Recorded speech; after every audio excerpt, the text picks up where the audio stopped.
Welcome back to Real Crime Stories, the podcast where we bring you crime stories from around the world.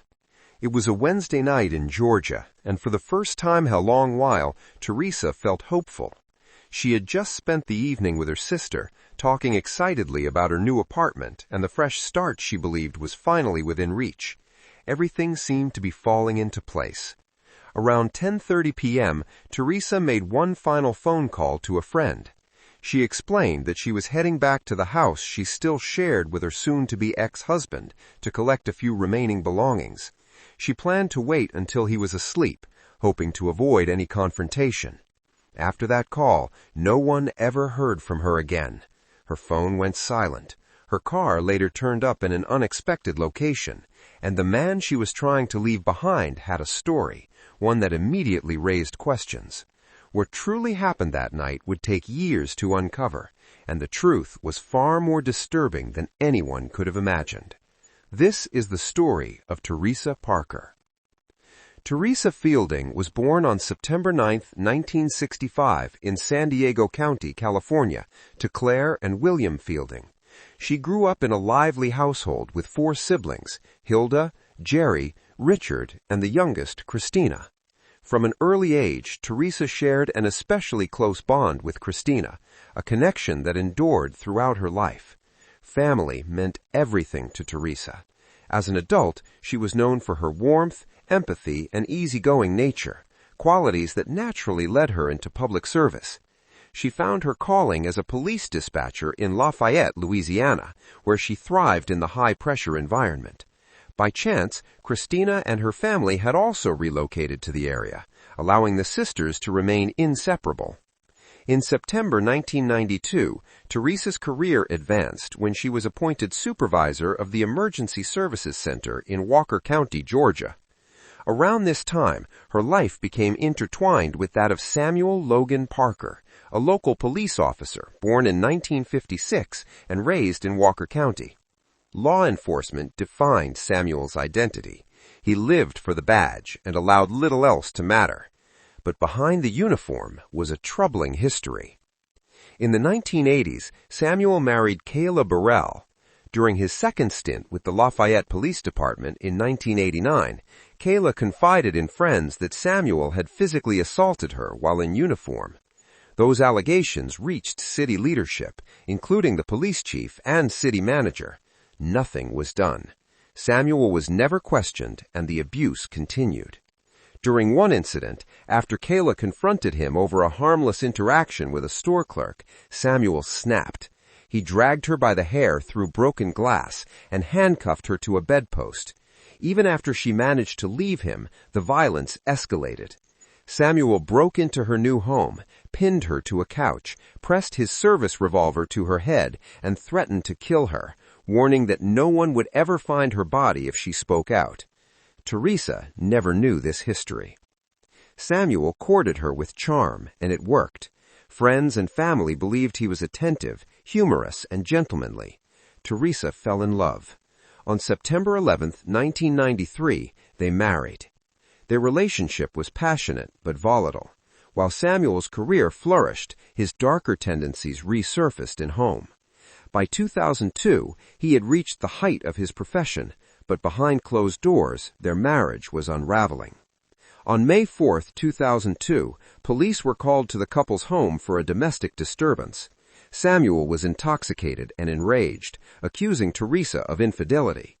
Officers arrived to find chaos, Teresa's belongings scattered across the yard, Teresa herself in tears, and a red mark clearly visible on her face. She claimed she had scratched herself and declined to press charges, asking only to leave for the night. Under Georgia law, Samuel should have been arrested. He wasn't. The officer on scene chose not to act, later claiming he didn't want to make Teresa a victim. No report was filed, no consequences followed. The incident vanished. In April 2003, Teresa and Samuel attempted reconciliation with a vacation to Panama City Beach, Florida. What should have been a peaceful escape quickly turned into another nightmare. During dinner, Samuel's mood shifted. He threatened to handcuff Teresa, kill himself, and suggested he might take her life as well. As they drove away from the restaurant, Samuel fired his revolver out the car window. Witnesses immediately called the police. When officers arrived, they found Teresa crying and visibly shaken. Samuel, heavily intoxicated, was erratic and combative. Though he admitted to threatening suicide, he denied firing a gun or even owning one. His lie quickly unraveled. Police recovered 2 firearms from his vehicle, one of which had been recently discharged. Because of the severity of his threats and his unstable behavior, Samuel was transported to a mental health facility for evaluation. He went unwillingly. On the way, he made a chilling remark. With his law enforcement experience, he could hide a body so well that no one would ever find it. After 72 hours under observation, Samuel was released and returned home with Teresa. But the damage was already done. His mental state deteriorated further, worsened by constant alcohol abuse. Drinking no longer waited for evenings or weekends. It infiltrated his work as well.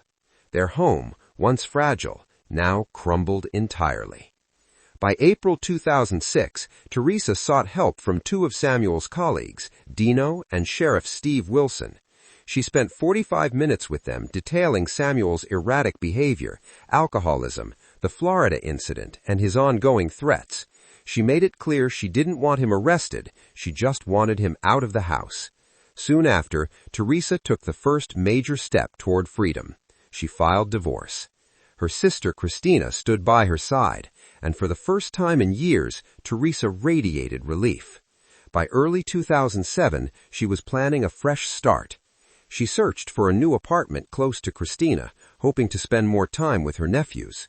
Though she still lived under the same roof as Samuel, the prospect of a new home gave her hope. On March 21, 2007, she found the apartment she wanted. Moving in brought a surge of excitement. That night, Teresa visited Christina to share plans for the new place.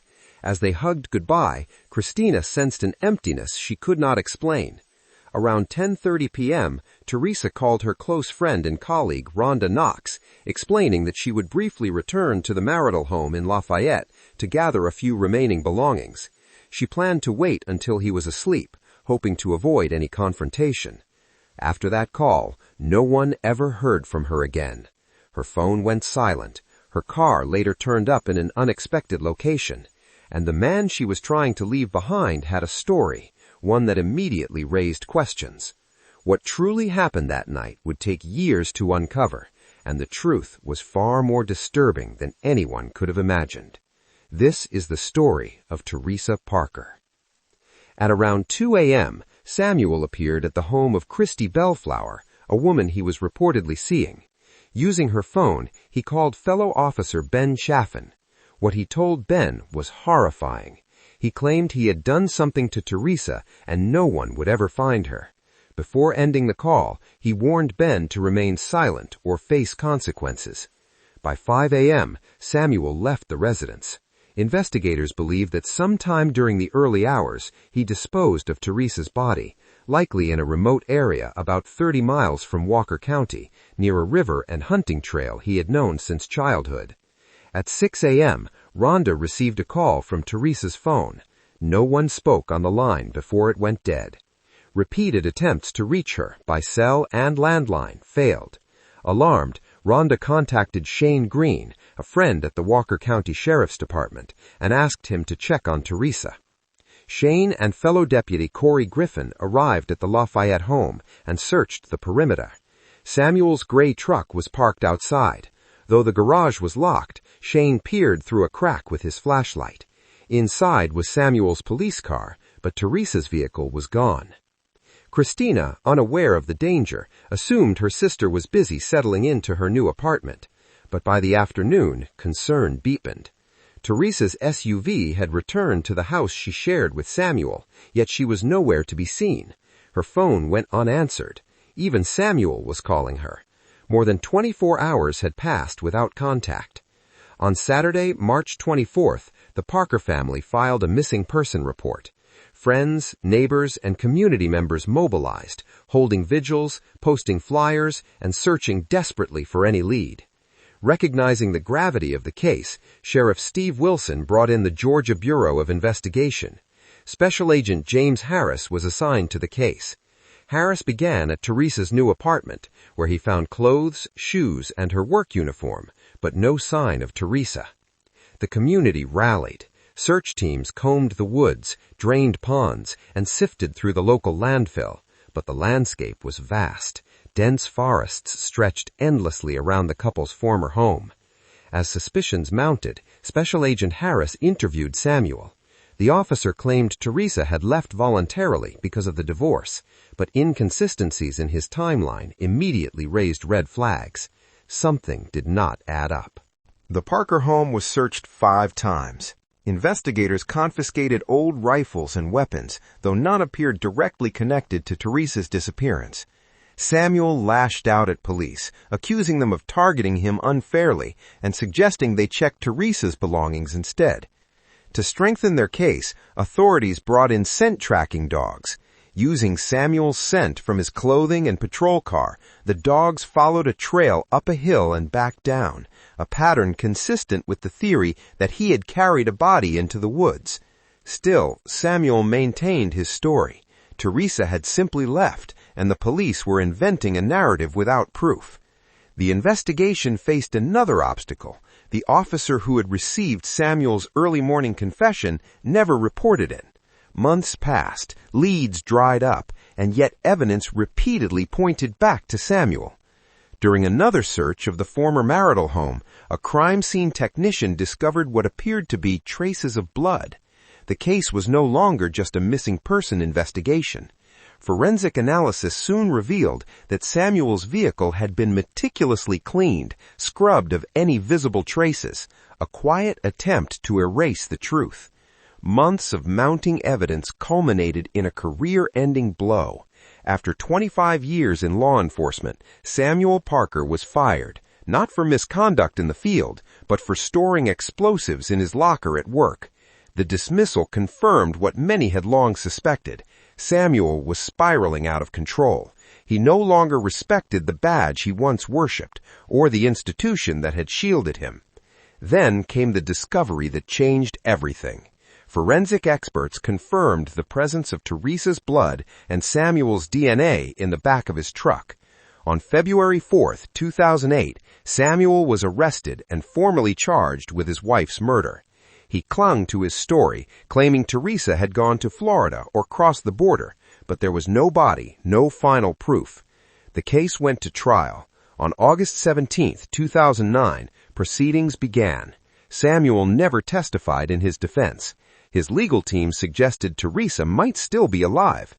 Samuel's first wife took the stand, recounting the horrors she had endured. Then, in a moment that shocked the courtroom, Officer Ben Chaffin admitted what he had kept secret, the early morning phone call in which Samuel confessed to killing Teresa and boasted that no one would ever find her body. Witness after witness recalled Samuel bragging about knowing the Georgia woods so well that he could hide a body permanently. Using these accounts and a web of circumstantial evidence, the prosecution reconstructed a chilling timeline of how Samuel may have ended Teresa's life and disposed of her remains. The defense argued there was no direct evidence, no weapon, no eyewitness, but the jury was convinced. In September 2009, Samuel Parker was found guilty of malice murder, making false statements, and violating his oath as a public official. The judge sentenced him to life in prison without parole. Samuel showed no emotion. Across the aisle, Teresa's family wept. Christina, though relieved by the conviction, faced a painful truth. Samuel, the man now condemned to spend the rest of his life behind bars, likely remained the only person who knew where Teresa's body lay, and he refused to speak. His attorneys filed an appeal, claiming insufficient evidence and trial flaws, demanding a new trial, but fate intervened. 3 years after Teresa disappeared, on the afternoon of Monday, September 20th, 2010, a man named David, taking a break from hauling corn, stumbled upon something unusual along a wooded stretch near the eastern bank of the Chattooga River, close to the Alabama border. It was a human jawbone. He immediately alerted authorities. That evening, more skeletal remains were discovered nearby. As night fell, the search was paused. The next day, investigators returned with a larger team. Additional bones and pieces of clothing were recovered.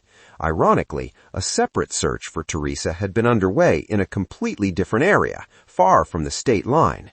Forensic experts began their work, comparing dental records, and heartbreakingly confirmed the remains were Teresa's. Even now, Samuel Parker has never spoken about what happened that night. Though Teresa's remains were recovered, one crucial mystery remained: how exactly her body ended up in that remote location. It could have been the site where Samuel initially left her, or natural forces may have moved her remains over time. 3.5 years of exposure to the elements left forensic experts unable to determine an exact cause of death. But one fact was undeniable: Teresa Parker had been found. On the night of Tuesday, September 21, 2010, the Georgia Bureau of Investigation and the Walker County Sheriff's Office began notifying all involved agencies. Most importantly, they contacted Teresa's family. After years of agony and tireless searching, the Parker family finally had a measure of closure.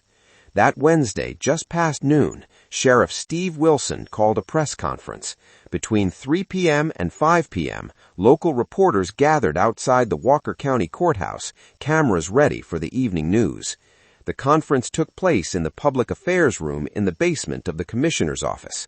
"It's a difficult day to report," Sheriff Wilson began, "but it is a day that brings some peace to the family, to her loved ones, to her co-workers, and to the hundreds who worked tirelessly on this case for over 3 years. His remarks lasted about 15 minutes before he took questions from the press. Wilson reaffirmed that his department had never stopped searching for Teresa. Now, with her remains recovered, the jury's verdict felt fully justified. Officials expressed deep sympathy to the Parker family, acknowledging that while nothing could undo their loss, at least they could finally lay her to rest. Even among those who had once defended Samuel, doubts were silenced. The recovery of Teresa's remains shifted the tide, eroding any remaining faith in the former officer's innocence. Still, questions lingered over how long it had taken to locate her body. Many noted that law enforcement had concentrated searches within a 4-county radius, but had never ventured to the southern edge of Chattooga County. It was only due to a farmer's accidental discovery that the truth was finally uncovered. A few days later, authorities released the medical examiner's report. It confirmed what everyone suspected: Teresa had been the victim of homicide. The report could not identify a specific cause of death, but investigators agreed on one point: none of this new information supported Samuel's appeal. As Sheriff Wilson emphasized, the verdict stood firm. On Thursday, October 10, 2010, loved ones gathered at the Walker County Civic Center for a memorial service in Teresa's honor. Friends, family, and members of the community came to pay their final respects. The next day, a funeral was held at the First Baptist Church of Lafayette. Her burial took place on Saturday, October 10th, with Sheriff Wilson in attendance. By then, Samuel Parker had served 14 months of his life sentence in a Georgia state prison. In a rare move, Samuel granted an exclusive interview to a local news outlet. With no sign of remorse, he continued to proclaim his innocence, criticized the prosecutors, and claimed he had been falsely portrayed as violent and unstable. He insisted the evidence had been manipulated, but the courts did not waver. In November 2014, the Georgia Supreme Court upheld his conviction. Justice had prevailed. For the Parker family, Teresa's absence would always be deeply felt. She had been a central part of their lives, a loving sister, daughter, and friend. No conviction, no sentence could bring her back, but knowing that the man who had taken her life would never harm another woman brought them a measure of relief. In her memory, the family made a solemn vow to raise awareness about domestic violence, to speak out, to educate, and to ensure others recognize the warning signs before it is too late. Teresa Parker's story became more than a tragedy. It became a call to action. Thank you for watching Real Crime Stories. Share your thoughts on the story, like and subscribe to the channel. Until the next episode, when we bring you more stories, stay safe.